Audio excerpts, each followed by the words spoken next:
El tema a tratar el día de hoy son los consejos prácticos para las convocatorias de los concursos de méritos del Estado colombiano.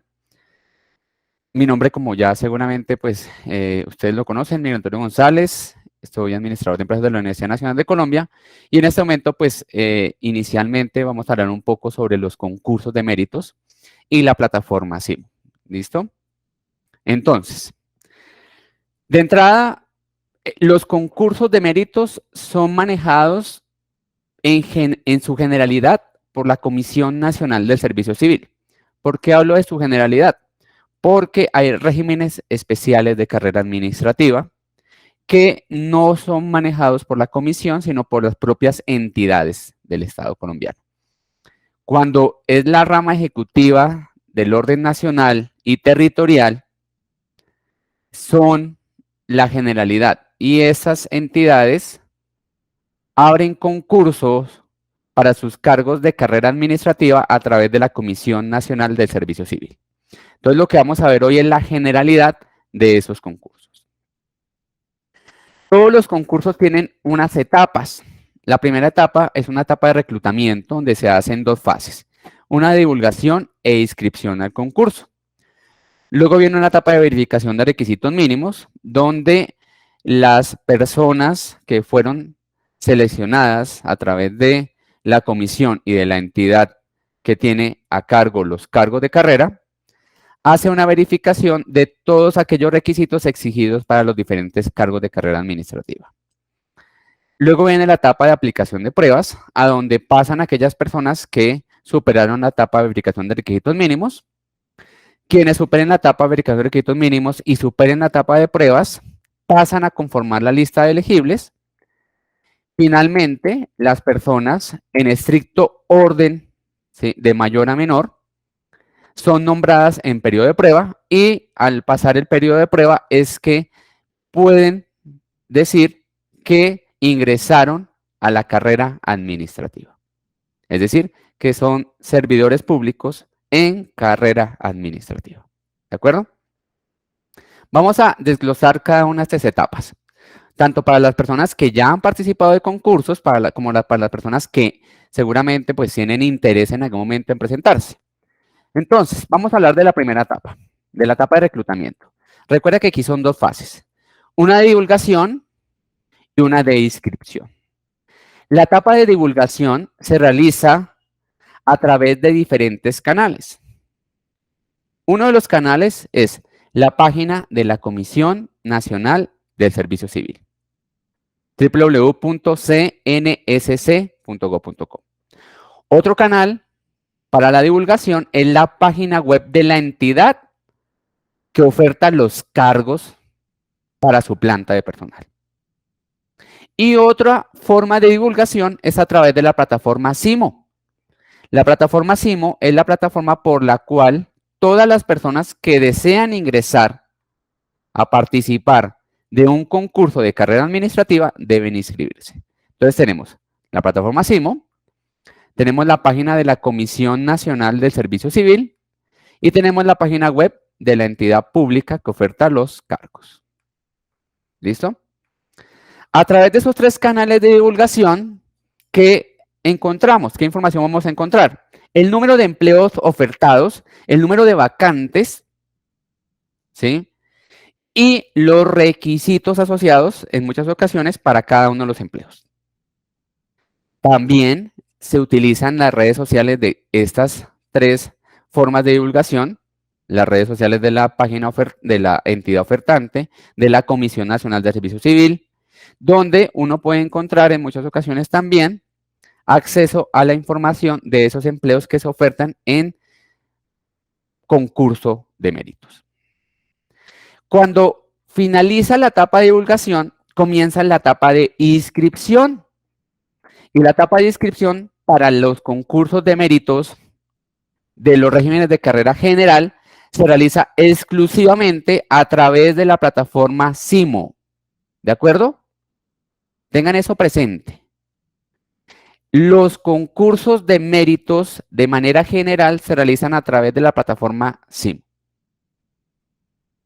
Ya Si es un concurso de carrera de un régimen especial, se realizará a través de otra plataforma. Pero concursos de carrera de régimen general se realiza exclusivamente a través de la plataforma SIMO. Como les venía contando, la segunda etapa es la verificación de requisitos mínimos. ¿Qué hacen acá? Acá las instituciones que fueron contratadas por parte de la Comisión Nacional de Servicio Civil y de la entidad oferente de los cargos de carrera administrativa, revisa que todos los aspirantes que cargaron los documentos y se inscribieron al concurso cumplan con unos requisitos mínimos en formación y experiencia. ¿De acuerdo? Entonces aquí ¿qué se valida? Se valida la formación y la experiencia. Es decir, los estudios y su experiencia como tal. Si un cargo exige una carrera, que usted se haya graduado, ojo con esto, que usted se haya graduado en cualquiera de las carreras profesionales de un núcleo básico del conocimiento, usted debe tener el título al momento de inscribirse. ¿De acuerdo? Es importante que lo tengan presente.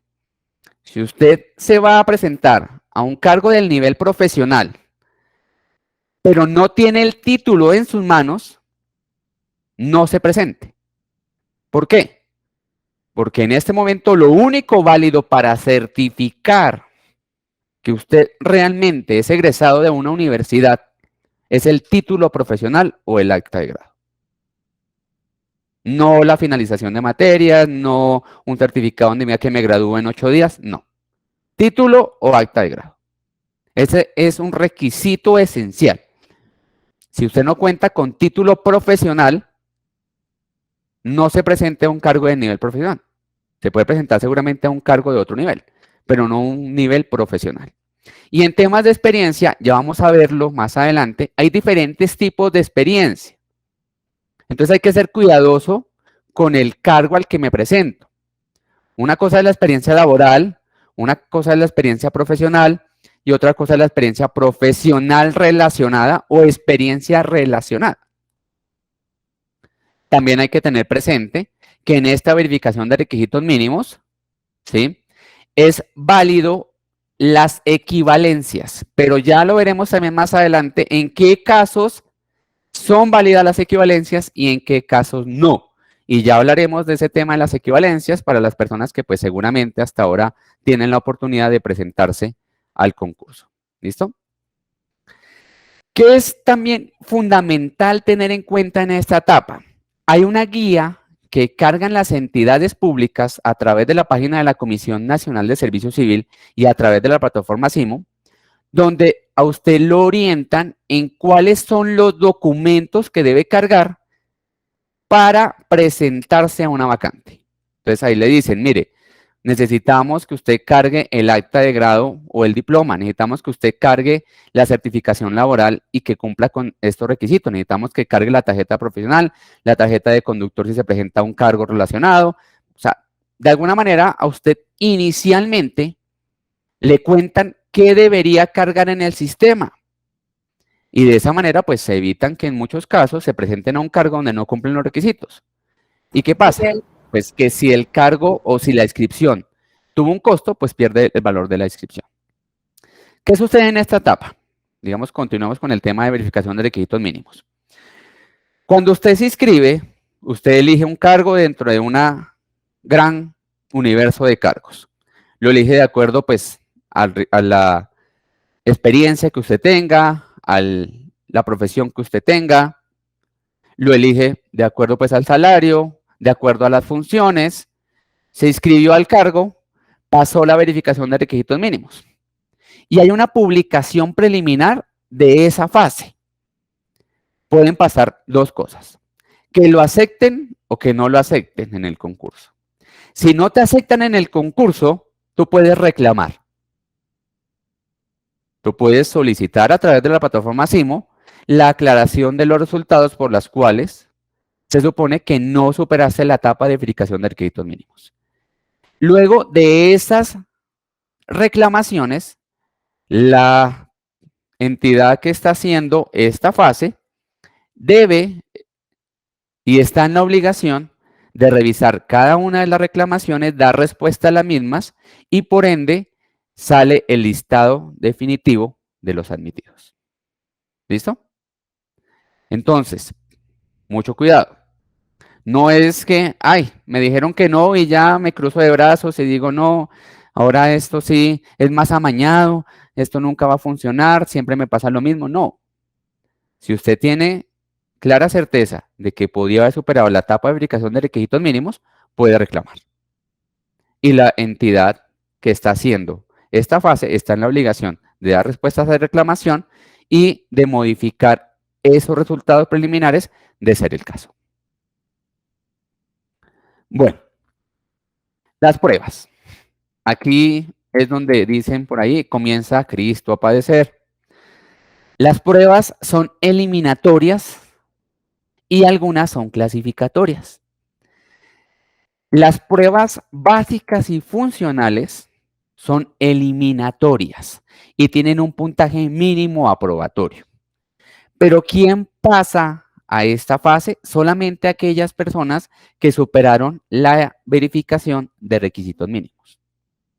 Hay otro tipo de pruebas que son las competencias comportamentales, la evaluación de antecedentes y otras dependiendo de la convocatoria y de la entidad que haga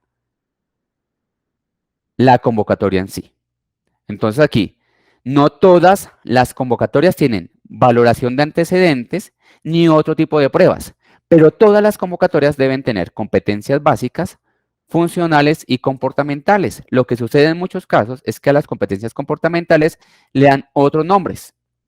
Pero ¿para qué es la competencia comportamental? Para determinar si usted cumple con unos estándares establecidos por una ley. Igual las competencias básicas y funcionales. Sobre estas ya nos detenemos más adelante para, digamos, hacer mayor claridad al respecto. Si usted pasó la etapa de verificación de requisitos mínimos, es decir, cumple con los requisitos de experiencia y los requisitos de formación, pasó las pruebas, ¿sí? Se conforma con esas personas que superaron las dos etapas anteriores algo que se denomina lista de elegibles. Y esa lista de elegibles tiene unas etapas también. Entonces, la lista de elegibles se publica. ¿Se publica dónde? En la página de la comisión y en la página de la entidad. La entidad o la comisión tiene la potestad de solicitar la exclusión de alguien de esa lista. Y ya más adelante veremos cuáles son las causales por las cuales pueden solicitar la exclusión de una persona. Si la exclusión dio frutos, se modifica la lista de elegibles y finalmente la lista de elegibles queda en firme. Tan pronto la lista de elegibles se publique y quede en firme, tiene una vigencia de 2 años. Y esa vigencia de 2 años le va a permitir a la entidad poder llamar a una persona que quedó en lista de elegibles en cualquier momento de esos 2 años para cubrir una vacante que sea o la misma o muy parecida en requisitos dentro de su planta de personal. Pero allí no termina todo. Usted concursó, pasó la etapa de verificación de requisitos mínimos, pasó las pruebas, no solicitaron la exclusión de su nombre de la lista de elegibles y quedó de primeras. Lo llaman a posesionarse. ¿Sí? Primero, de alguna manera, pues le comunican que usted ganó el concurso y le dicen si acepta o no el cargo. Si acepta el cargo, ya lo llaman a posesionarse. Tan pronto se posesione, usted entra en algo que se denomina periodo de prueba. Ese periodo de prueba tiene una duración de 6 meses. Y para usted poder reafirmar esa posesión y entrar a ser parte de la carrera administrativa, requiere mínimo de una calificación satisfactoria. Tan pronto esa calificación quede en firme por parte del evaluado y del evaluador, podemos decir que usted adquiere derechos de carrera y termina el concurso. ¿Qué pasa si la primera persona que está en la lista de elegibles acepta el cargo, se posesiona, pero no obtiene una calificación satisfactoria? Bueno, Si esa calificación no satisfactoria queda en firme, la persona no adquiere derechos de carrera y su nombramiento se declara insubsistente. Por ende, deben llamar al segundo en la lista. Y así sucesivamente. Listo. Volvámonos un poquito a la primera fase, la fase de inscripción. Muchas personas que se han presentado o personas que se piensan presentar dicen, hey, pero si estos son cargos públicos, ¿por qué me están cobrando a mí una inscripción? Esto debe ser completamente gratuito porque por temas de mérito y por temas de accesibilidad a esos cargos, pues yo debería no tener que pagar nada. Bueno, ese podría ser una situación particular porque hay unos concursos, unas convocatorias que no cobran, o sea, que no, digamos, no exigen un pago, pero el artículo 9 de la Ley 1033 de 2006 le da la potestad a las entidades públicas que ofertan cargos de carrera administrativa que exijan un pago dependiendo del nivel. ¿Qué significa eso? En el Estado colombiano hay 5 niveles de cargos. El nivel más alto es el nivel directivo. Le sigue el nivel asesor. Luego está el nivel profesional, el nivel técnico y finalmente el nivel asistencial. Dependiendo el nivel del cargo al que usted se presente, es el valor. Varía dependiendo del nivel. Si usted se presenta a un cargo técnico, no va a pagar lo mismo que si se presenta a un cargo profesional o asesor. Si se presenta a un cargo asistencial, no va a pagar lo mismo que si se presenta a un cargo técnico. ¿Y dónde está eso estipulado? En el acuerdo de la convocatoria. El acuerdo de la convocatoria es el que establece el pago que usted debe realizar para poder tener derecho a participar del concurso. En el momento que usted tiene clara cuál es la vacante y el cargo al que se desea presentar, y como usted ya se inscribió previamente en la plataforma SIMO, recuerden que la única plataforma avalada para los concursos de carrera administrativa de régimen general es la plataforma SIMO, usted debe preinscribirse a la plataforma, como si fuera una red social. Entonces, ¿qué van a solicitar en esa inscripción? Sus nombres y apellidos completos, su fecha de nacimiento, la dirección de su casa, un teléfono, una dirección de correo electrónico, el número de su documento de identidad y una serie de datos básicos que se requieren para que usted se preinscriba a la plataforma.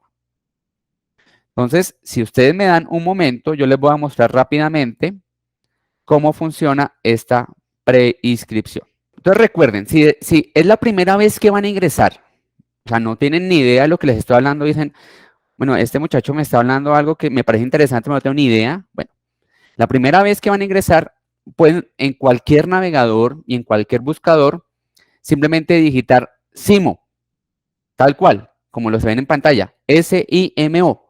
Y él los va a llevar a la página inicial, que es la que están viendo. Como les digo, si es la primera que se van a registrar, deben darle clic acá en registrarse.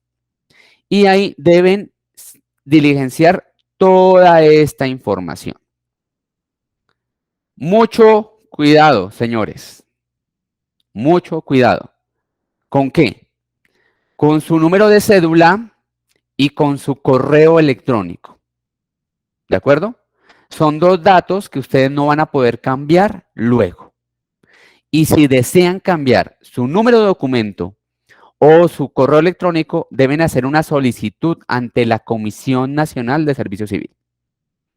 Entonces, sean muy cuidadosos con el número de documento y el correo electrónico. Yo sugiero que el correo que ustedes realicen en esta prescripción sea un correo personal. ¿Listo?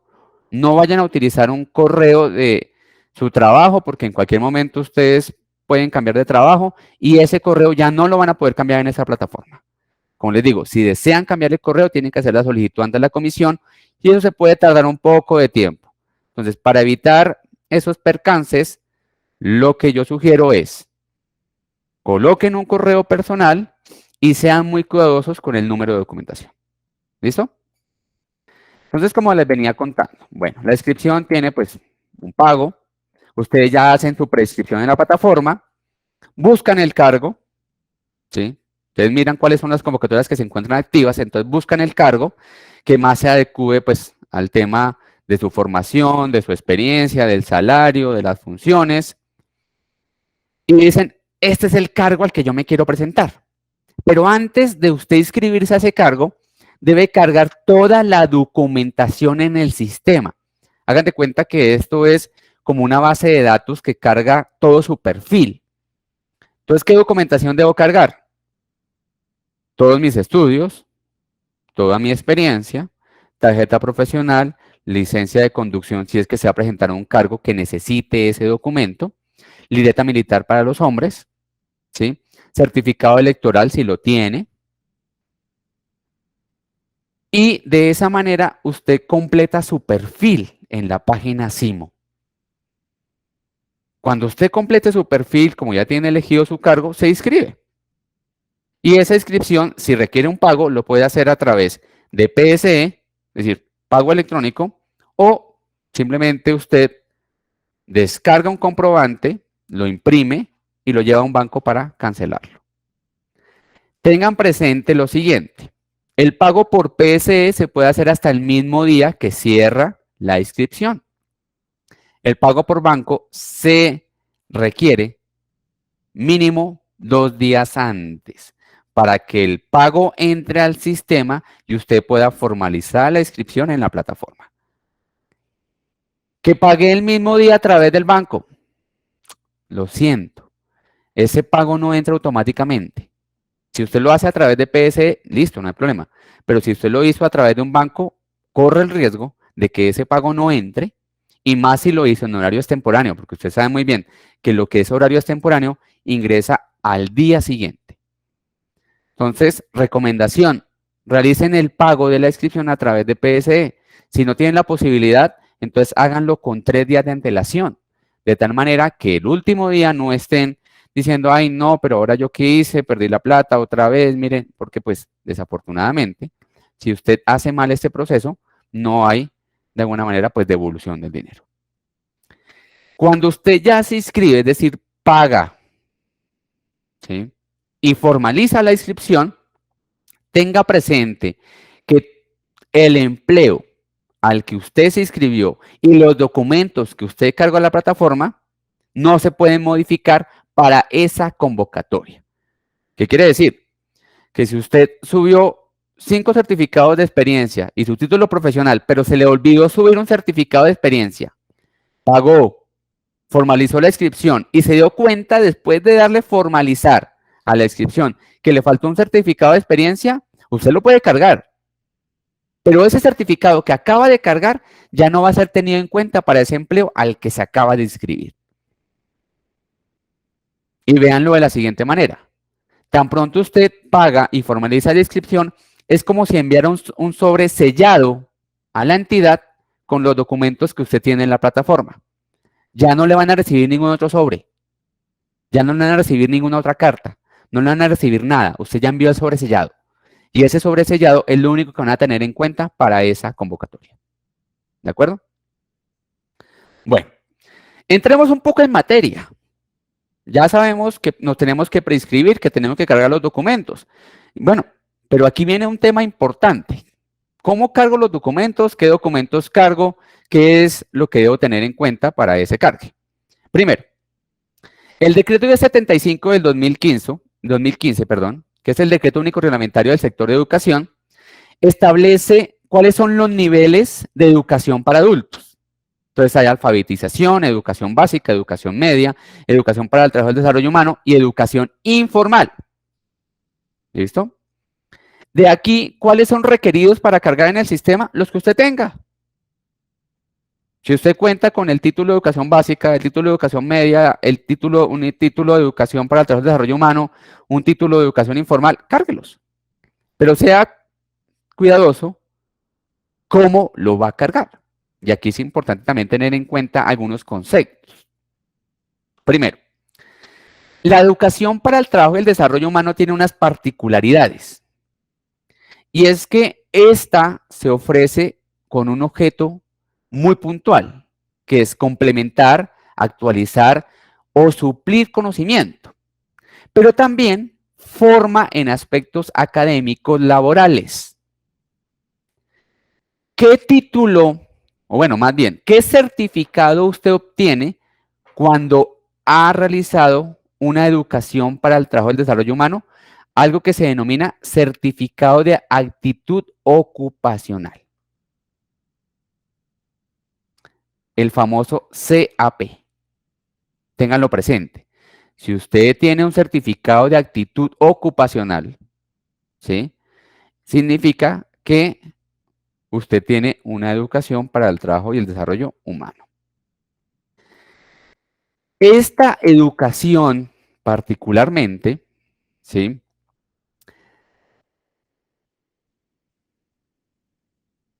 Se fundamenta en que usted actualiza unos conocimientos que ya tiene.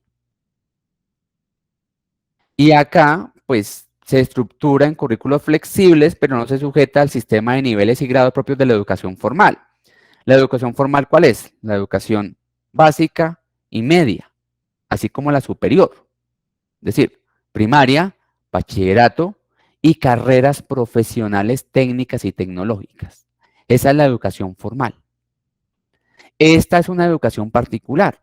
Entonces, mucha gente se certifica a través del SENA en este tipo de educación, en la educación para el trabajo y el desarrollo humano.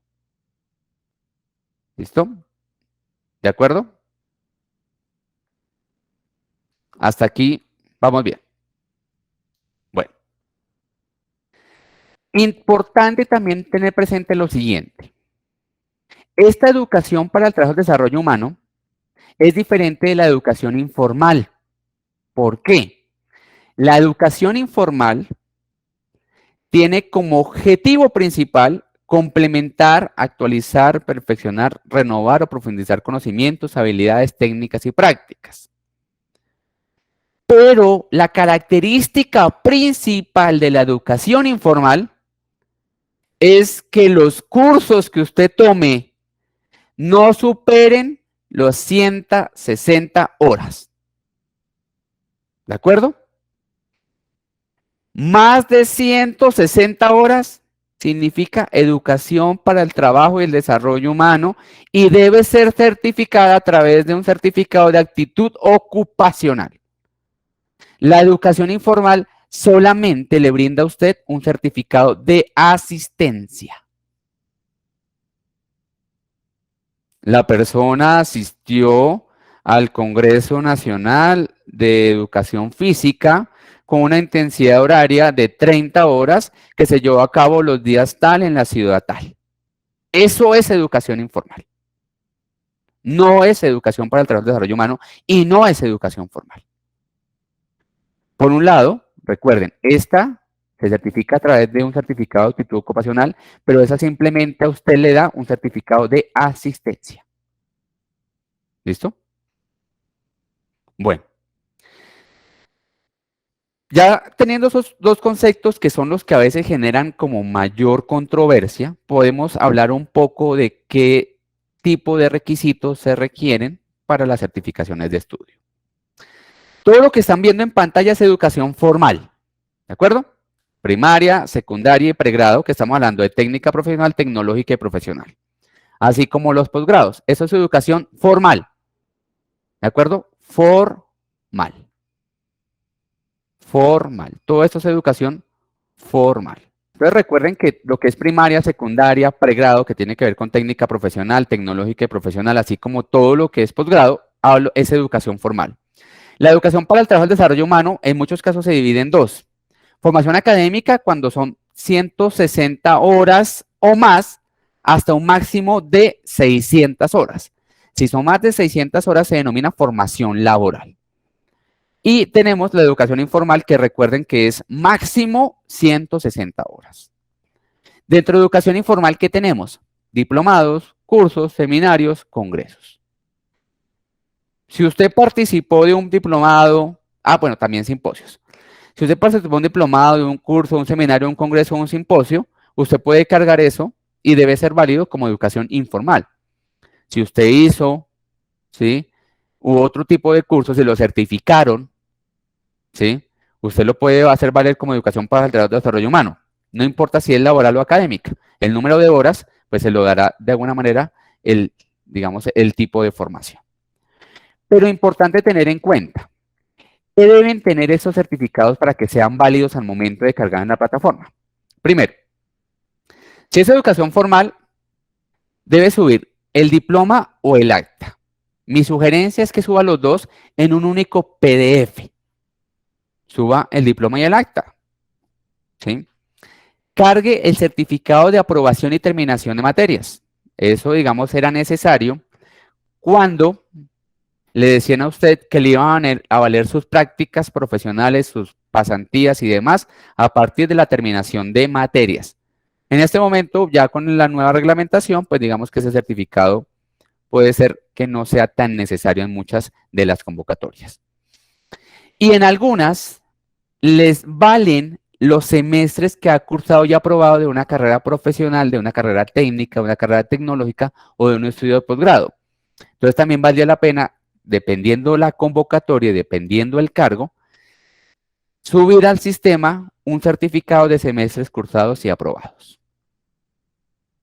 Eso por el tema de educación formal. Entonces recuerden diplomas, actas, certificado de aprobación y terminación de las materias, un certificado donde le diga cuántos semestres cursó y aprobó. Pero para el tema de educación para el desarrollo humano, miren que acá sí ya cambia. Debe ser un certificado de técnico laboral por competencias o el certificado de conocimientos académicos, ambos denominados certificados de actitud.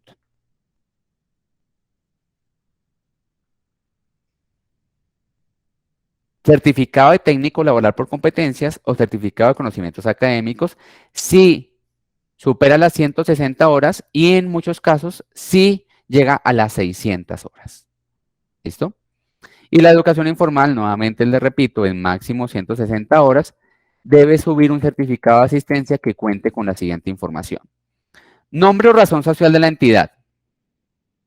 El nombre y contenido del programa ya no es tan necesario. Con solamente que le diga cómo se llamó el diplomado en el que participó, el congreso, el simposio o el seminario, es suficiente. Las fechas de realización y la intensidad horaria. Sin estas dos, es muy difícil que le valgan un certificado de educación informal. Porque uno a veces dice, participó del congreso llevado a cabo en la ciudad de Manizales con una intensidad horaria de 25 horas. Pero me dice cuándo. No me dice cuándo. Si no me dice cuándo, pueden pasar dos cosas. Que sea un certificado muy antiguo, de hace más de 10 años, o demasiado reciente. Y ahí viene un problema para quien está haciendo la valoración de antecedentes. Y es, o lo tomo muy antiguo, o lo tomo muy reciente, o no lo tomo. ¿Y cuál es la salida fácil? No lo tomo. ¿Por qué? Porque no cumple con lo que se requiere para que el certificado sea válido. Entonces recuerden, nombre o razón social de la entidad, ¿sí? Nombre y contenido del programa, pero en este caso simplemente el nombre del seminario, el nombre del simposio, el nombre del congreso, el nombre del diplomado. Las fechas de realización puede decir del 15 de mayo del 2021 al 31 de agosto, ¿sí? Y la intensidad horaria es sumamente importante, porque no es lo mismo un diplomado de 20 horas a un diplomado de 140 horas. No es lo mismo. ¿Pesa más cuál? Pues el de 140. ¿De acuerdo? Este link que está viendo en pantalla es simplemente para que lo tengan presente. Ustedes pueden entrar a la página del Ministerio de Educación y hacer consulta de cuáles son las instituciones que están reconocidas para la educación formal. ¿De acuerdo? Es decir, para primaria, bachillerato, la profesional y el posgrado. Si su título, porque puede tener el caso, usted cursó un pregrado, un posgrado, un técnico, un tecnólogo en el exterior. ¿Listo? Bueno, eso puede pasar. Si fue en un país de habla diferente al español, debe traducirlo. Y la traducción debe ser con un traductor certificado. ¿Dónde encuentro yo la base de traductores certificados? En la página del Ministerio de Relaciones Exteriores. ¿De acuerdo? No es que lo tradujo en Google y lo imprimió y le puso un sellito de que esto es certificado porque pues Google es Google, no. Tiene que ser un traductor certificado y hay un listado en la página del Ministerio de Relaciones Exteriores. Debe convalidarlo y esa convalidación se hace a través del Ministerio de Educación Nacional. Y debe homologarlo y esa homologación también es a través del Ministerio de Educación. La convalidación es simplemente un sellito donde dice este título realmente fue expedido por la universidad o por la institución que usted me dice. Es decir, usted está en el registro de la base de datos de esa institución. Esa es simplemente la convalidación, un sellito que le ponen, le dicen, este título sí es de esa universidad, esta persona sí estudió eso. ¿Qué es la homologación? La homologación es que dependiendo el tipo de educación que usted haya recibido en el exterior, ¿a qué título se homologa aquí en Colombia? Dependiendo de los contenidos programáticos de las asignaturas. Y esta homologación sí toma un poquito más de tiempo. La traducción, usted la puede hacer de un día para otro. La convalidación también la puede hacer, digamos, en un periodo muy corto de tiempo. Pero la homologación tarda un poquito más. Y por eso aquí dice claramente, usted puede subir tu título convalidado al sistema para que sea válido. Pero le dan 2 años siguientes a la fecha de posesión para que presente el título homologado. ¿Qué pasa si usted tiene un título en el exterior y no lo homologa, pasa las pruebas, entra a la lista de elegibles, pasa el periodo de prueba y 2 años después la entidad le dice, bueno, venga, ¿dónde está el título homologado? Porque recuerde que usted me presentó un título del exterior. ¿Dónde está el título homologado? Y usted le dice, no, pues es que yo no lo mandé a homologar. Ah, bueno, listo, no hay problema. Y al día siguiente le llega una carta donde dice, su nombramiento es declarado insubsistente por incumplimiento de requisitos. Ya, listo, no hay ningún problema. ¿Por qué 2 años? Porque 2 años es lo que dura la lista de elegibles. Entonces, si su nombramiento es declarado insubsistente por incumplimiento de requisitos, es decir, porque no está homologado, ¿sí? Inmediatamente llaman al segundo en la lista. ¿Quién pierde? Usted, por no haber hecho el proceso de homologación de su título que fue expedido en el exterior. Educación para el trabajo y el desarrollo humano. También hay una página del Ministerio de Educación que se llama CIET, donde ustedes pueden consultar cuáles son las entidades que pueden certificar en este tipo de educación. ¿Cuál educación no está acá? Vean, así que está formal para el trabajo y el desarrollo humano. ¿Cuál no está? ¿La educación qué? La educación ¿en qué? Informal. Aquí no está. ¿Por qué? Porque esas instituciones no deben estar certificadas por el Ministerio de Educación ni por la Secretaría de Educación. Es decir, que un simposio, un congreso, la asistencia a un diplomado, lo puede certificar cualquier institución. No debe estar debidamente reconocida ni inscrita ante el Ministerio de Educación Nacional. Más, sin embargo, la educación para el trabajo y desarrollo humano y la educación formal, sí. Por eso es importante que si ustedes en algún momento, antes de inscribirse a uno de estas 2 educaciones, busquen en el ministerio si realmente esas instituciones cumplen con los requisitos para dar ese tipo de cursos o hacer ese tipo de certificados. ¿Listo? Que no, que es un diplomado, que hice el diplomado con una asociación de egresados de la universidad. Listo, no hay problema. Mientras cumpla con los requisitos exigidos que nos vimos anteriormente, funciona perfectamente. Hablemos de la experiencia. Y aquí es donde a veces se presenta la mayor cantidad de inconvenientes cuando las personas se inscriben a los concursos. El decreto 283 de 2015, que es un decreto único reglamentario, pero es del sector de función pública, ya vimos el de sector de educación, establece que experiencia es los conocimientos, habilidades y destrezas adquiridas o desarrolladas mediante el ejercicio de una profesión, un arte o un oficio. Para efectos de ese decreto se habla de experiencia profesional relacionada, laboral y docente. Y dice que el último inciso fue modificado por el decreto 051/2018 en su artículo séptimo, aquí lo tenemos, donde dice que en el evento de empleos comprendidos en el nivel profesional y niveles superiores, es decir, nivel asesor y directivo, cuando hablamos de experiencia docente, esa experiencia docente solamente se acredita en instituciones educativas debidamente reconocidas y con posterioridad a la obtención del correspondiente título profesional. Es decir, la experiencia docente sí tiene que ser posterior al grado. La experiencia laboral y la experiencia profesional ya no, porque puede ser en el transcurso de la carrera profesional, técnica o tecnológica. ¿Listo? Para aquellas personas que son docentes, ¿sí? Recuerden que si son docentes, tiene que ser posterior al título y de alguna manera, pues tiene que ser una institución reconocida. ¿Cómo sé que es una institución reconocida? Porque está escrita ante el MEN, es decir, ante el Ministerio de Educación Nacional. Bueno, ahora sí, bienvenidos al mundo de la experiencia. El artículo 2.2.2.3.7, y esto yo sé que les suena como a un trabalenguas, pero es que esta extensión de los artículos es porque son unos decretos compilatorios. Es decir, que hay diferentes decretos que unen en un único decreto y pues tienen esta extensión tan grande. En ese artículo del decreto 1083 del 2015 define los diferentes tipos de experiencia. Y dice, hey, la experiencia profesional antes era a partir de la terminación y aprobación del pensum académico.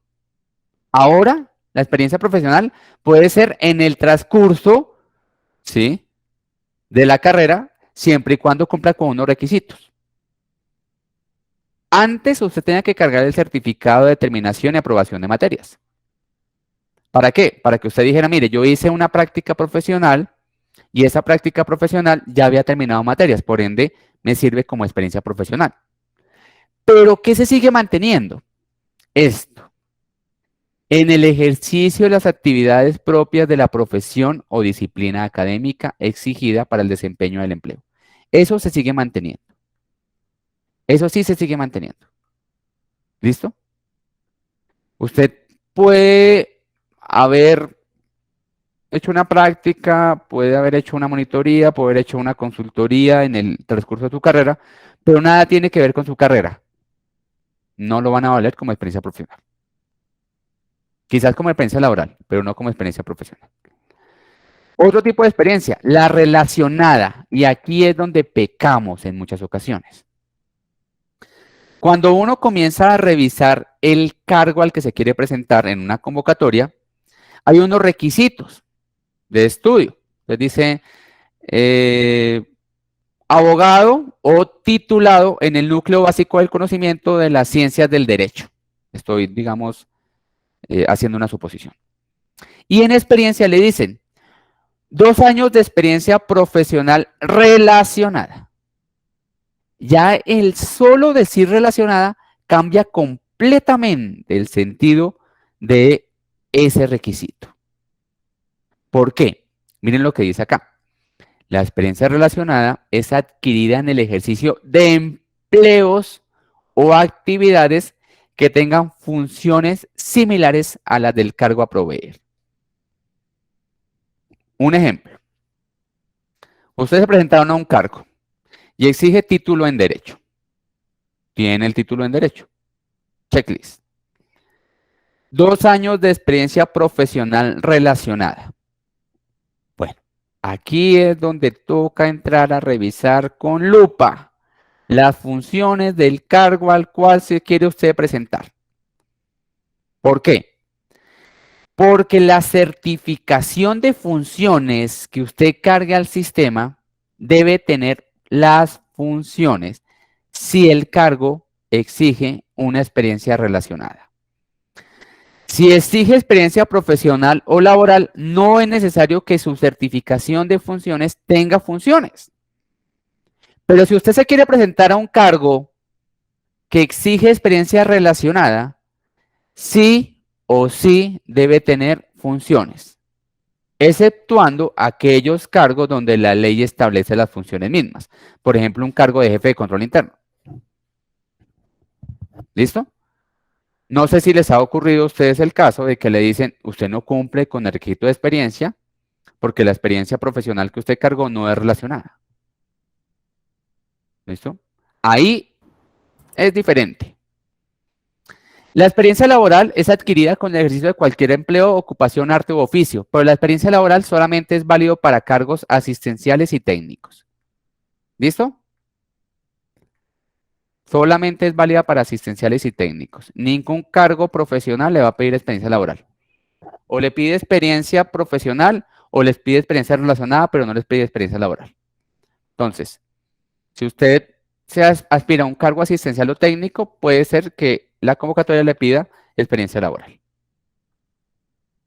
Y finalmente, pues la experiencia docente, que como acabamos de ver, es adquirida en el ejercicio de las actividades de divulgación del conocimiento, pero que sea obtenida posterior al título y en instituciones educativas debidamente reconocidas a través del Ministerio de Educación Nacional. ¿Cuáles son los requisitos mínimos que debe cumplir los certificados de experiencia que yo cargo a este sistema, al famoso SIMO? Primero, nombre o razón social de la entidad o la empresa. Cargos desempeñados, si es que desempeñó más de un cargo en la empresa en el periodo que estuvo. Tiempo de servicio, día, mes y año, tanto inicio como de fin, para cada uno de los cargos. Y funciones desempeñadas si usted se presenta ante un cargo que exija experiencia relacionada. No lo olviden, por favor, anótenlo, ténganlo muy presente. Si el cargo exige experiencia relacionada, sus certificaciones de experiencia deben tener las funciones, salvo que la ley la establezca. Ahí, digamos, la ley puede establecer las funciones para un jefe de control interno, puede establecerlas para el contralor, para el veedor, ¿no? Para ciertos cargos del Estado. De lo contrario, si es un contador, por ejemplo, si es un administrador, si es de trabajo social, un psicólogo, un físico, un matemático, debe tener en cuenta que si se presenta un cargo donde exija experiencia relacionada, debe subir el certificado con las funciones desempeñadas. Existen varios, digamos, posibles casos. El primer caso es el siguiente. Usted es contratista. Bueno, o usted trabajó, digamos, en varias instituciones al tiempo. Jornada completa, entre comillas, porque no podría pasar eso, ¿sí? Que trabaje en dos instituciones al tiempo en jornada completa. Esto es más que todo para los contratistas. Si usted tiene más de un contrato de prestación de servicios con diferentes entidades, sean públicas o privadas, cargue el certificado que más se acomode a las funciones del cargo o el certificado que sea o más reciente o tenga mayor tiempo de servicio. ¿Por qué? Muy sencillo. Usted trabajó en el año 2019 y en el año 2020 como contratista de 4 entidades públicas. De 4 entidades. Y usted cargó los certificados de las 4 entidades. Bueno, van a valer solamente uno de esos certificados, porque no pueden contabilizar doble vez o 4 veces la misma experiencia. Entonces, si usted prestó sus servicios en el mismo periodo a una o varias instituciones, el tiempo de experiencia se contabiliza por una única vez. Ese es un caso. Segundo caso. Usted trabajó en una empresa donde la jornada laboral era inferior a 8 horas diarias. Es decir, tiempo parcial. El tiempo de experiencia se establece sumando las horas que usted trabajó y dividiendo ese número de horas por 8. ¿Por qué? Porque la jornada laboral es de ¿cuántas horas? De 8 horas. Si usted trabajó en una empresa donde solo trabajó 6 horas diarias y trabajó 10 años, no van a ser 10 años de experiencia, van a ser un poco menos. Un caso más es, digamos, un poco más extremo. Si usted trabajó 4 horas nomás durante 20 años, pues usted no va a poder certificar 20 años de trabajo, solamente va a poder certificar 10. ¿Listo? ¿Entendido? Si trabajó menos de 8 horas, El tiempo de experiencia se establece sumando las horas y dividiendo esas horas entre 8. Bueno, ahora sí vamos a Alejandro, hablar hay un... una pregunta. Dime, dime. Dice, tengo una, yo soy ingeniero de sistemas, pero no tengo experiencia en el área, pero sí tengo experiencia como docente. ¿Me sirve? Sí y solo si la convocatoria le permite a usted utilizar las certificaciones de docente. Muchas convocatorias no permiten que usted utilice certificación como docente, pero algunas sí. Ojo, la certificación docente la valdrían como certificación profesional, siempre y cuando sea en algún campo de su profesión. Y tener en cuenta también que las certificaciones docentes también depende del número de horas. Si fue menos a 8 horas, va a pasar lo mismo que acabamos de mencionar. Cogen y dicen, bueno, el tiempo de trabajo suyo fueron 2 años, pero usted trabajó en los 2 años 4 horas diarias, o 3 horas diarias, o 2 horas diarias. Y ahí pues va a salir un poco mucho menos de 2 años. Aquí viene. Entonces, ¿qué necesito? Ya vimos 2 casos, ¿no? Pero en Colombia se presentan muchos más casos. Entonces, tú trabajaste como prestador de servicios, es decir, a través de un contrato de prestación de servicios por muchos años. ¿Qué te valen en un concurso? El certificado de ejecución del contrato o la acta de liquidación o terminación, siempre y cuando contenga las actividades desarrolladas y las fechas de inicio y terminación. Tú puedes solicitar esa certificación de ejecución del contrato o esa acta de liquidación o terminación a la entidad que te contrató. Y debe contener las actividades que tú desarrollaste, que se denominan obligaciones, y en el momento en que tú firmaste el contrato hasta el momento en que se terminó el contrato, ya sea porque terminó como tal o porque alguna de las dos partes lo dio por terminado. Esos son los únicos certificados que son válidos para el tema de prestación de servicios. ¿Listo? Otro caso. Tú has trabajado toda tu vida como independiente o trabajaste en una empresa que se liquidó. Bueno, eso no se puede echar en saco roto. ¿Qué te permite a ti, de alguna manera, ese tipo de concursos? Hacer una declaración juramentada ante un notario donde tú establezcas cuáles son las actividades que desarrollaste en ese periodo de tiempo, ¿sí? Coloques la fecha de inicio y la fecha de terminación. Pero ojo, bienvenidos al mundo. Ojo, si tú trabajaste en una empresa que se liquidó y esa empresa nunca aportó a seguridad social, no tienes experiencia. Porque la única manera de comprobar para la entidad que realmente tú trabajaste en ese tiempo, aunque la empresa ya se liquidó, es los aportes a seguridad social. Igual para la persona independiente. Tú puedes certificar 10 años de experiencia como independiente en una declaración juramentada y decir que desarrollas este tipo de actividades.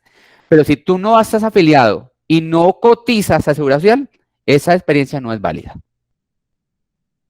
¿Listo? ¿Por qué? Porque la ley establece que hay una obligación expresa de que tú debes ser cotizante en el caso del independiente o debes haber sido también cotizante en el caso de empresa liquidada, pero por un valor menor, en el sistema de seguridad social. ¿De acuerdo? Entonces, sí, claro, tú eres independiente. ¿Estás afiliado a Salud y Pensión? Sí, bueno, listo. Podemos certificar tu experiencia mediante una declaración juramentada.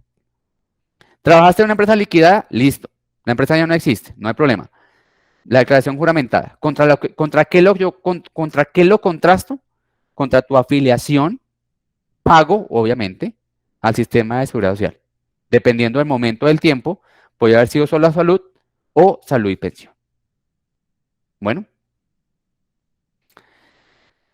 entonces, ¿por qué pasa eso? Porque pues yo te puedo decir, no, es que yo trabajé 25 años como independiente y voy y hago la declaración juramentada, aún sabiendo que pues obviamente no fueron 25 años, solamente fueron 2 años, pero pues, ¿qué tal? Uno no sabe. Y claro, en verificación de requisitos mínimos dicen, no, es una declaración juramentada, sí, está bien, pasa verificación de requisitos mínimos. Pasó la prueba, pasó el examen. La entidad comienza a revisar uno a uno los certificados que tú aportaste y comienza a buscar toda la información que está atrás de ese certificado. Si en ese momento encuentra que tu declaración juramentada no tiene un soporte jurídico porque no te afiliaste nunca al sistema de seguridad social, solicitan la exclusión de la lista de elegibles y hasta te pueden abrir una investigación por falsedad en documento público. Entonces, cuidado con eso. ¿Listo? Si tú tienes claro de que tu empresa liquidó y que aportó a ese sistema de seguridad social en su momento, puedes hacer una declaración juramentada donde digas cuáles fueron las actividades que desarrollaste, pero evidentemente, teniendo en cuenta de que esa empresa tuvo que haber estado pagándote a ti seguridad social. Bueno, nuevamente, tú pudiste haber trabajado en el exterior. Recuerda que si trabajaste en el exterior, pero en un idioma, en un país de idioma diferente a la habla hispana, debe ser traducido ese certificado con un traductor certificado y debes apostillarlo. La apostillada también se hace entre el Ministerio de Educación, Ministerio de Relaciones Exteriores, perdón. El apostillaje es a través del Ministerio de Educación, de Relaciones Exteriores. Y la traducción con un traductor certificado que encuentras el listado en el Ministerio de Relaciones Exteriores igualmente. Bueno, pero no se preocupen. Pueden ocurrir casos en los cuales tú solamente tienes el título profesional. Micho, te dedicaste a estudiar porque la academia es tu vida. Entonces, no trabajaste durante 5 años, sino que hiciste una maestría, una especialización y tienes un título profesional. Y dicen, bueno, ¿y ahora dónde consigo trabajo si siempre me piden experiencia? ¿Cómo hago? El Estado colombiano te permite acudir a algo que se denomina las equivalencias. ¿Y qué son las equivalencias? Las equivalencias es una forma de poder hacer válidos los estudios por experiencia o viceversa. La experiencia por estudios. Si quieren conocer más acerca de las equivalencias y dependiendo pues del tipo de cargo al que se presenten, si es de orden nacional o de orden territorial, pueden buscar el decreto 1083 del 2015 para el tema de cargos de nivel central, es decir, del orden nacional, o el decreto 785 del 2005 para cargos del nivel territorial. Estos decretos establecen cuáles son los requisitos para poder hacer equivalencias entre estudios y experiencia. ¿Listo? Entonces, ahorita les voy a mostrar un caso muy particular en el cual ustedes pueden, de alguna manera, pues tener un poco más de conocimiento sobre el tema. Bueno, primero que todo, las equivalencias se dan entre estudios y experiencia o viceversa, experiencia y estudios. Deben ser explícitas y estar contenidas para cada uno de los empleos. Ojo con lo que voy a decir. Si el cargo al que usted se presenta dice cargo, entonces nivel, está pues la nomenclatura del cargo, ¿sí? 3 puntos, no sé qué, nivel técnico, nivel asistencial, nivel directivo, nivel asesor. Luego está donde se ubica el cargo, luego dice las funciones del cargo, luego dice que requiere unos requisitos de formación y de experiencia, formación tal, experiencia tal, y dice, ¿se aplican las equivalencias establecidas en la ley? Perfecto. Puedo acudir a las equivalencias. Si el cargo al que usted se presenta no dice nada relacionado con equivalencias, no puede utilizar las equivalencias. No las puede usar. Porque tienen que ser explícitas. Cada cargo, es decir, por ejemplo, una entidad puede haber ofrecer 100 cargos. Y solamente el 10%, es decir, 10 cargos, aplica equivalencias. El resto no aplica. Es decir, que o cumple con los requisitos. Las equivalencias no son para todos los cargos. Solamente para aquellos que explícitamente lo dicen en su manual de funciones. De acuerdo con la jerarquía, las funciones, las competencias y las responsabilidades, ustedes pueden, obviamente, acceder a esas equivalencias. Y las equivalencias son diferentes dependiendo del nivel de cada cargo. No es lo mismo la equivalencia para un cargo profesional que para un cargo técnico, para un cargo asistencial, para un cargo asesor o un cargo directivo. Para empleos de niveles directivo, asesor y profesional, ustedes pueden hacer válido el título de posgrado por 2 años de experiencia. Entonces, lo que les decía, ustedes se dedicaban a estudiar, son profesionales, estudian una maestría y estudian una especialización. Es decir, 5 años estudiando aparte de su carrera profesional. Esa especialización que usted hizo, ¿sí? La puede hacer valer por 2 años de experiencia profesional. 2 años de experiencia profesional. Y su maestría, ¿sí? La puede hacer valer por 3 años. Es decir, que tiene 5 años de experiencia. ¿Cómo? Pero si usted no ha trabajado nunca, ¿no? Pero le permite la equivalencia hacer válido la especialización por 2 años y la maestría por 3. Una maestría dura normalmente 2 años. Puede durar un poco menos dependiendo de la universidad, pero dura 2 años. Pero la maestría usted solamente la puede hacer válido por 3 años de experiencia. Entonces, más adelante vamos a ver unas generalidades del tema. Porque mientras la especialización vale por el doble del tiempo de estudio, la maestría solamente vale por 1 año más de lo que vale la especialización. En ese sentido, qué negocio para el estudiante? ¿La maestría o la especialización? Si se quiere presentar a un cargo público. Entonces, en términos académicos, uno podría decir, no, la maestría es mucho más importante para mí, ¿sí? Porque pues genero conocimiento y demás, pero pues el tema de cargos públicos, pues digamos que 2 especializaciones tienen mayor peso cuando hablamos de equivalencias, ¿de acuerdo? Doctorado o postdoctorado, miren esta maravilla, solamente 4 años. ¿Cuánto dura un doctorado? Es decir, aquí por cada año de estudio es un año de experiencia. Aquí ya no hay ninguna adicional, ¿sí? Por eso es que son muy pocos los doctores o postdoctores que se presentan a un cargo público, porque sus estudios no son tan reconocidos en ese sentido de las equivalencias, estoy diciendo, ¿sí? Cuando hablamos de experiencia profesional, ¿listo? Pero tengan presente que en muchos casos, ¿sí? Lo que se hace es hacer esas equivalencias para ciertos cargos. Hay cargos que ya no admiten, recuerden, ya no admiten equivalencia, dependiendo pues del tipo de cargo. Ya para empleos de niveles técnicos o asistenciales, ya aquí es diferente, ¿sí? Aquí ya hablamos es de títulos de formación tecnológica o formación técnica profesional. Un título de formación tecnológica o de formación técnica profesional lo hacen valer solamente por 1 año de experiencia, ¿sí? 3 años de experiencia relacionada por un título de formación tecnológica o de formación técnica profesional adicional, ¿sí? Al que usted tenga. Entonces, digamos que tiene 2 títulos de técnica profesional, entonces le valen 1 como formación y le valen el otro como 3 años de experiencia relacionada. Entonces, acá es interesante porque aquí sí hay experiencia relacionada en temas de equivalencia. Y así sucesivamente, cuando usted ya comienza a trabajar con cargos cada vez, digamos, más cercanos al tema asistencial. Entonces, por ejemplo, 1 año de educación superior por 1 año de experiencia o viceversa, o 6 meses de experiencia relacionada y un curso de mínimo 60 horas cuando se acredite diploma de bachiller. Entonces, digamos que a usted le piden solamente la educación básica media. ¿La educación básica media cuál es? ¿Hasta qué año?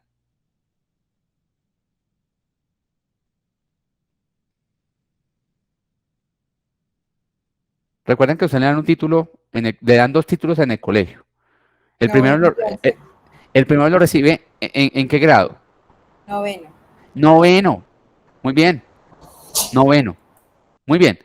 Si usted terminó su bachillerato y se presenta a un nivel asistencial que solamente exige el título de educación básica media, el bachiller, ¿sí?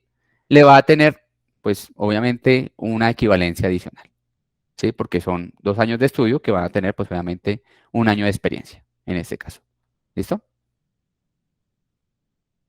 Igual, diploma de bachiller en cualquier modalidad, por aprobación de 4 años de educación básica secundaria y 1 año de experiencia laboral y viceversa, o aprobación de 4 años de experiencia de educación básica secundaria y un certificado de título profesional del SENA, y así sucesivamente ustedes pueden jugar con las equivalencias. Esto es más que todo para cargos asistenciales donde a veces solamente piden el diploma de educación, ¿sí? El de la primaria, nada más, ¿sí? Solamente primaria. Entonces ahí ustedes pueden hacer valer muchos más requisitos. ¿Y para qué es esto de las equivalencias? Primero, para el tema de verificación de requisitos mínimos, como les digo, ustedes solamente tienen los títulos, ¿sí? El título de pregrado, por ejemplo, y un título de posgrado. pero no tienen experiencia. Si el cargo lo permite, ustedes pueden utilizar el título de posgrado para hacerlo valer como experiencia, ¿sí? O para la valoración de antecedentes, que ya vamos a ver qué es eso, valoración de antecedentes y cómo a veces los títulos adicionales o esos títulos de posgrado o títulos de pregrado cuando son de doble titulación pueden servirle a ustedes para subir puntos en la escala del listado de elegibles. Bueno. Entonces, aquí viene la generalidad. Cuando se trata de aplicar equivalencias para la formación de posgrado, se tendrá en cuenta que la maestría es equivalente a la especialización. ¿Y cuántos años de experiencia puedo hacer válidos por mi especialización? Por favor, ¿me recuerdan? ¿Cuántos años? Aquí estoy soplándoles ahí. ¿Cuántos años de experiencia por especialización me valen? Si aplico 2. equivalencia. 2. Entonces, si son 2 de la especialización más 1 año, entonces la maestría me equivale ¿a cuánto? A 3. ¿Listo? Si estoy hablando de doctorado o postdoctorado, es la maestría, ¿cierto? Más 3 años de experiencia profesional o la especialización más 4 años de experiencia profesional, ¿sí? Cuando el título exigido sea maestría o sea especialización. De lo contrario, son solamente 4 años. ¿Listo? 4 años. Entonces, en este caso son 4 años. ¿Cuándo no puedo compensar requisitos? Es decir, ¿cuándo las equivalencias no son válidas? Cuando el cargo exige un título profesional. Usted puede decir, mire, yo soy de la escuela de la vida, tengo el título de bachiller, tengo el título de técnico, tengo el título de tecnólogo, pero a partir del título del último título que obtuve, he trabajado 20 años. ¿Eso deberían valérmelo como un título profesional? No. Los títulos profesionales no son homologables. Es decir, que si el cargo exige un título profesional, sí o sí debe tener el título profesional. Usted puede compensar requisitos en términos de estudios o experiencia, pero adicionales a lo que exija el cargo. Recuerde que hay una verificación de requisitos mínimos. Y si el requisito mínimo es que sea profesional, pues debe ser profesional y debe tener su título. De lo contrario, no va a poder compensar ese requisito. ¿Listo? Hablemos de algo interesante. Y algo interesante son las pruebas que a uno le hacen cuando se presenta un concurso de méritos. Ya subimos la documentación, ya sabemos qué me sirve, qué no me sirve, si tengo una certificación de experiencia, si tengo una certificación laboral, si tengo acá el certificado de estudios. Pasé la verificación de requisitos mínimos. Hablemos de las pruebas. ¿Cuáles son los tipos de pruebas que uno debe presentar en un concurso? Entonces recuerden que son varios.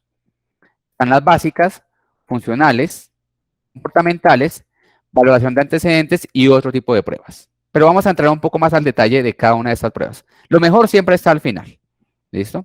Entonces, las pruebas básicas y funcionales, su contenido se relaciona con algo que se denomina ejes temáticos. Y los ejes temáticos se entregan al aspirante después de la verificación de requisitos mínimos y previo al examen de conocimientos. ¿Qué es eso de ejes temáticos? Son conjuntos gruesos de conocimientos en los cuales debe enfocar usted su estudio. Porque para usted ser servidor público de carrera administrativa, debe estudiar. No hay nada que hacer. Debe estudiar. Debe estudiar. Si quiere ser servidor público de carrera administrativa, debe estudiar. ¿Y qué estudio? Lo que los ejes temáticos exigen para su cargo. Y entonces aquí entra a jugar el acuerdo de la convocatoria. El acuerdo de la convocatoria determina el número de preguntas para competencias básicas, funcionales y comportamentales, si hacen las 3 pruebas, los ejes temáticos, el peso porcentual de cada una de esas pruebas y el puntaje mínimo aprobatorio. Recuerden lo siguiente, ténganlo muy presente. Competencias básicas y funcionales son eliminatorias. Competencias básicas y funcionales son eliminatorias. Competencias comportamentales son clasificatorias, al igual que la valoración de antecedentes. Clasificatorias. Y el puntaje mínimo aprobatorio lo determina la convocatoria. Para una convocatoria puede ser 60, para otra puede ser 70, para otra 75, para otra 80. No es lo mismo para todas las convocatorias. Cada convocatoria tiene un puntaje mínimo aprobatorio diferente, un peso porcentual distinto, unos ejes temáticos diferentes y un número de preguntas que también puede variar. Evalúan las competencias básicas, habilidades, actitudes y conocimiento comunes que deben estar presentes en todos los aspirantes. Pero esas competencias también varían según el nivel jerárquico. Todos los asistenciales del Ministerio de Justicia y del Derecho deberán saber esto. Todos los asistenciales de la Superintendencia de Transporte deberían saber esto. Todos los asistenciales del Ministerio de Defensa deberán saber esto. Todos los asistenciales de la Superintendencia de Servicios Públicos deberán saber esto. Todos los profesionales deberían saber esto, y así sucesivamente. ¿Qué sucede? ¿Quién hace las pruebas? Los mismos que hacen la verificación de requisitos mínimos. Es decir, o una universidad reconocida o una institución que en algún momento fue seleccionada a través de un concurso por parte de la comisión, que es quien hace las pruebas. ¿Qué sucede? Que los ejes temáticos no es simplemente la única fuente de información para saber qué le van a preguntar. Una fuente de información confiable y sumamente útil es el manual de funciones. Y aquí viene el primer consejo que les voy a dar. Nunca se presenten a un cargo donde lo que establece el manual no lo sepan hacer. Pueden tener la experiencia, porque pues la experiencia puede ser profesional, no relacionada. Pueden tener la formación, pueden tener el título de pregrado o el título de técnico profesional o de tecnológico, pero usted lee el cargo y lee las funciones. Primera función, de realizar un informe de seguimiento a las PQRs. Y usted no tiene ni idea qué es una PQR. Comenzamos mal. Segunda función, realizar un informe de seguimiento a los canales de atención establecidos en el CIF. ¿Tiene idea qué es el CIF? Seguimos mal. Y así sucesivamente va leyendo todas las funciones y usted dice, tengo ni idea. Este cargo no tengo ni idea. Pues no se presente, porque va a perder su dinero. Fácil. Fácil. Entonces, antes de elegir el cargo, sí, mire el salario, maravilloso. El salario es algo interesante para tenerlo en cuenta. Mire si cumple con el requisito de formación y mire si cumple con el requisito de experiencia. Pero mire las funciones. Y si las funciones del cargo usted dice, no, yo no tengo ni idea de esto. O sea, en mi vida sé qué es el CIF, que es una PQR. No tengo ni idea. ¿Cómo así que el SECOP? ¿Qué es eso del SECOP? ¿Qué es IGEP? No sé. Pues no se presente. Porque en el momento del examen, por más que estudie, muy seguramente no le va a ir tan bien como debería. Y se va a martirizar. Oiga, me preguntaba una cosa que yo nunca en mi vida había visto. Entonces recuerden, los ejes temáticos, ¿sí?, se relacionan directamente con esas competencias que usted debería tener y se publican en la página CIMO y en la página de la comisión posterior a la verificación de requisitos mínimos y previo al examen. No hay una temporalidad, lo pueden publicar un mes antes o 15 días antes. Y la gente dice, ay, pero es que lo publicaron muy encima. No, usted ya tenía acceso al manual de funciones. Y el manual de funciones le dijo a usted, mire, usted debería saber de derecho, debería saber de PQRs, debería saber del manejo de SECOP, debería saber de contratación pública, debería saber de control interno, debería saber de planeación, de indicadores, de riesgos, de MIPG, de SECOP, de CIF, de la NIF. Ah, bueno, usted ya tenía manual de funciones, usted ya podía comenzar a buscar material luego de que se presentó al cargo. Y no esperar a que publicaran los ejes temáticos, porque a veces los publican con muy poco tiempo de antelación del examen. ¿No debe ser así? No, porque debían publicarlos con un tiempo prudente, de tal manera que las personas puedan estudiar, pero a veces, en muchas ocasiones, no lo hacen de esa manera. ¿Listo? Las funcionales son las que más pesan en el examen y tienen que ver directamente con las actividades que usted va a realizar en el empleo. Por eso el consejo que les doy es, cuando lean el manual de funciones del cargo que ustedes se presentan y quedan completamente nulos porque no saben de qué le están hablando, ¿sí? No se presenten a ese cargo. Busquen un cargo donde ustedes digan, ah, bueno, yo al menos me acuerdo de estos proyectos de inversión porque lo veo en la universidad. Ah, mire, aquí dice que hacer un informe sobre indicadores y yo trabajo con indicadores ahorita donde estoy. Ah, riesgos. Ah, bueno, yo de riesgos sé algo. Pero si usted ni riesgo, ni indicadores, ni proyectos, pues no se haga ese mal, porque pues en algún momento lo que usted va a hacer es estresarse, martirizarse y no pasar el examen. Porque por más que estudie, en muchas ocasiones va a tener ventaja quien ya viene trabajando con el tema. Las funcionales también son inherentes al cargo y dependen del nivel de empleo. Entonces hay empleos que son asesores, profesional especializado, hay profesional universitario, hay técnico y asistencial. Des en cuenta que aquí el profesional se divide en dos, en especializado y universitario. Mucha gente no se presenta a este porque dice es que yo no tengo especialización. Yo no me presento al profesional especializado porque no tengo especialización. Si le aplica la equivalencia y tiene 5 años de experiencia y el cargo solamente exige 2, recuerde que la especialización son 2 años de experiencia. Entonces cuenta con 2 años de experiencia, 3 años adicionales, de los cuales 2 años van a ser tenidos en cuenta para la especialización y le sobra 1 año. Entonces ahí cuenta, ahí puede aplicar a ese profesional especializado, siempre y cuando obviamente le aplique la experiencia y la equivalencia. Y finalmente las competencias comportamentales. Estas competencias comportamentales están contenidas en el decreto 815 del 2018. Y acá hay un detalle muy particular y es un consejo que les voy a dar a ustedes que se quedaron hasta el final, ¿sí? Y se quedan hasta el final, pues reciben el mejor consejo que yo les puedo dar. Estas competencias comportamentales tienen unos criterios muy particulares. Entonces, si su cargo tiene personal a cargo, se basa en las actitudes y aptitudes, porque una cosa son las aptitudes con P y otras son las actitudes con C, así como en las habilidades laborales de usted como persona. Si tiene responsabilidad frente a un proceso de toma de decisiones, si necesita una iniciativa de innovación en la gestión y cuál es el valor estratégico e incidencia de su cargo en la entidad. Por ende, las competencias comportamentales se dividen en dos. Comunes a los servidores públicos, que son las que está viendo en pantalla. Todas estas competencias son comunes a cualquier cargo. Aprendizaje de continuo, orientación a resultados, orientación al usuario al ciudadano, compromiso con la organización, trabajo en equipo y adaptación al cambio. Y otras competencias que son por nivel jerárquico y que están establecidas en ese decreto de 3815 del 2018. Entonces, dependiendo del nivel, es que le hacen preguntas. ¿Cuál es la forma correcta de responder estas preguntas? Mi única sugerencia y mi consejo para las personas que se quedan hasta el final es, responda a las preguntas poniéndose en el papel del jefe o de la entidad. Ejemplo, y quiero que hagamos este ejercicio de últimas. Una pregunta.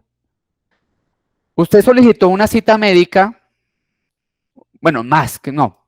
Usted tiene una cita médica programada con especialista, ¿no? O sea, de esas citas médicas que a veces uno se demora en sacar. Para las 6 de la tarde del día jueves, es decir, de hoy. Su jornada laboral pues va hasta las 5 de la tarde, porque pues usted trabaja de 8 a 5. Tiene tiempo suficiente para llegar a la cita médica. Entonces, si sale a las 5, tiene el tiempo suficiente para llegar a la cita médica. Pero tu jefe, unos minutos antes de las 5 de la tarde, le pide por favor revisar un informe que tiene que entregar mañana a primera hora. Es decir, que se siente con él y revise el informe. Entonces ahí vienen las opciones de respuesta. Primera opción de respuesta. Usted le dice al jefe que no puede colaborarle porque tiene una cita médica de urgencia y debe retirarse de la entidad lo más pronto posible para poder llegar a la cita. Segunda opción. ¿Sí? Le pide el favor a un compañero, ¿sí? Para que digamos, releve de esa responsabilidad y le ayude al jefe a revisar el informe. Tercero, se queda a revisar el informe con el jefe, ¿sí? Bajo la posible incumplimiento de la cita. O cuarto, simplemente no le dice nada y se va. ¿Cuál creen? ¿Qué harían ustedes? ¿Qué harían ustedes? ¿Se quedan? ¿Le dicen a un compañero? ¿Lo delega? ¿Sí? ¿O simplemente le dicen, o se vaya? La respuesta que yo daría personalmente es, me quedo. Porque les voy a mostrar aquí rápidamente. Miren esta competencia. ¿Cómo se denomina?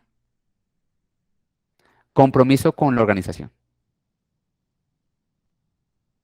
Él le dijo, quédese, me colabora a revisar el informe.